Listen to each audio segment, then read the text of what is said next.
ยดกันเด้อหากอายขอเว้าตามตรงอย่าหาว่าอายปากโก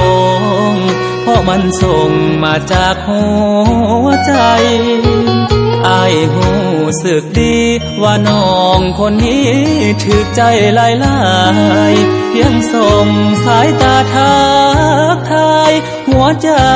มันสั่นแห้งคอยเฝ้าจอบแนมลักส่งสายตาบอกฮักในใจยันแต่เจ้านั้นมีภัยอยู่ในใจบ่สนคนแย่ถ้ามีแฟนแล้วอายคงได้แต่แอบฮักแอบแพ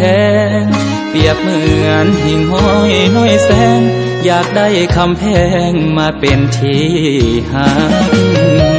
ขอเป็นคนหักแม่แฟนเจ้าบ่มีฝากใจน้อยๆดวงนี้ให้สิทธิ์ขอเป็นแฟนเจ้าลังเกียจบ่โนหากว่าความหล่อมีทอหางเต่ายิ้มตอบแน่เด้